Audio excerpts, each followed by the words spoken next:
कितने लोग लिखते हैं कि मैंने 3 महीने में 90% लाया, मैंने 4 महीने में 90% लाया, पर यहाँ वो चीज पॉसिबल नहीं है। यहाँ साल भर आपको उतना ही पढ़ना होगा। क्लास 10th में जितनी पढ़ाई बेटा आपने साल भर में की ना, उतनी पढ़ाई यहाँ 1 महीने में करनी है। वहाँ साल भर में जितनी फिजिक्स पढ़ी थी ना, या जितनी केमिस्ट्री साल भर में पढ़ी थी, उतनी केमिस्ट्री या फिजिक्स यहाँ 1 दिन में पढ़नी।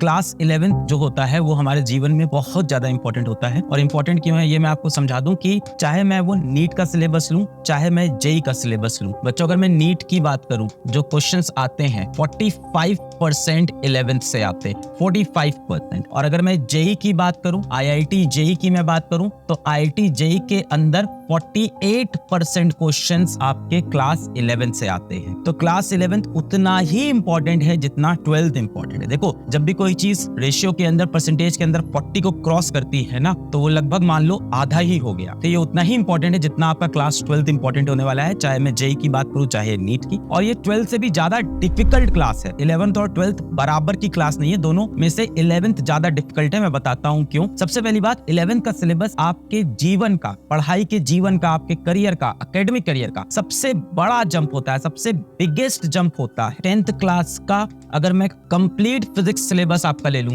एग्जांपल दे रहा हूं, कंप्लीट फिजिक्स को ले लूं, और अगर आप इसको कंपेयर करोगे तो ये कंपेयर हो सकता है क्लास 11th के फिजिक्स के किसी 1 या 2 चैप्टर से। इतना बड़ा क्लास 11 के फिजिक्स का 1 या 2 चैप्टर होगा जितना क्लास 10th में आपने पूरी की पूरी फिजिक्स पढ़ी थी। तो डिफिकल्टी लेवल जो होता है वो अचानक से बढ़ता है, इतनी बड़ी जंप आ। जितनी फिजिक्स क्लास 10th में आपने पूरे साल पढ़ी थी, उतनी 11th के सिर्फ 1 चैप्टर में या 2 चैप्टर में बेटा आपको पढ़नी पड़ जाएगी। अब आप कहोगे 11th से 12th में भी तो सर ऐसा ही होगा, पर वो जंप बेटा इतना बड़ा नहीं होगा। यहाँ पे जंप बहुत बड़ा है। दूसरी प्रॉब्लम है कि एक तो ठीक है, सिलेबस बहुत बड़ा हो गया भाई। आप अपने क्लास 10th के फिजिक्स के नंबर ऑफ पेजेस काउंट करना, कितने नंबर ऑफ पेजेस थे फिजिक्स की किताब में, और क्लास 11th के फिजिक्स के 1 चैप्टर के नंबर ऑफ पेजेस काउंट करना। आपको डिफरेंस बेटा समझ। जितने पेजेस क्लास 10th की कंप्लीट फिजिक्स में थे ना, उतने ही पेजेस क्लास 11th के सिर्फ 1 या 2 चैप्टर की फिजिक्स में आपको मिलेंगे। सेम आपका केमिस्ट्री के साथ होगा, सेम मैथ्स या बायोलॉजी के साथ भी हो।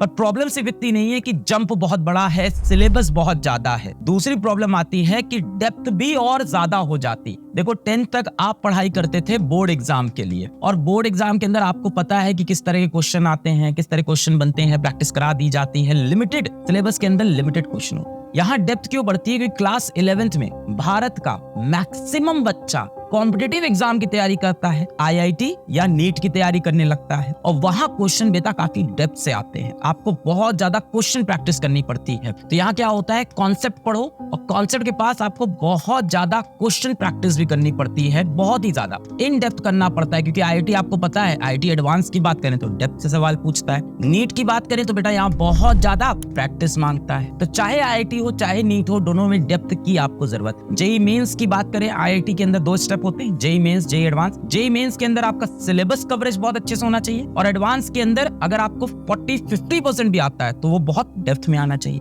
नीट की बात करें, पूरा सिलेबस आपको आना चाहिए, बहुत ज्यादा डेप्थ नहीं, पर पूरे सिलेबस के अराउंड खूब ज्यादा क्वेश्चन प्रैक्टिस। तो दूसरा डिफरेंस आ जाता है डेप्थ की, अंदर तक पढ़ना है। अब क्लास 10th की तरह आप नहीं कर सकते। क्या नहीं कर सकते भाई? क्लास 10th में आपको याद है, लास्ट के 3 महीने में पढ़ा और बोर्ड के अंदर 90% आ गया। कितने लोग लिखते हैं कि मैंने 3 महीने में 90% लाया, मैंने 4 महीने में 90% लाया, पर यहाँ वो चीज पॉसिबल नहीं है। यहाँ लास्ट के 3 महीने पढ़ के आपके परसेंटेज नहीं आने वाले, लास्ट के 3 महीने पढ़ के आईआईटी या नीट का एग्जाम नहीं निकलने वाला। तो आपका यहाँ पे ऐसे नहीं होने वाला है बेटा। यहाँ साल भर आपको उतना ही पढ़ना होगा। मतलब क्लास 10th में जितनी पढ़ाई बेटा आपने साल भर में की ना, उतनी पढ़ाई यहाँ 1 महीने में करनी है। वहाँ साल भर में जितनी फिजिक्स पढ़ी थी ना, या जितनी केमिस्ट्री साल भर में पढ़ी थी, उतनी केमिस्ट्री या फिजिक्स यहाँ 1 दिन में पढ़नी है।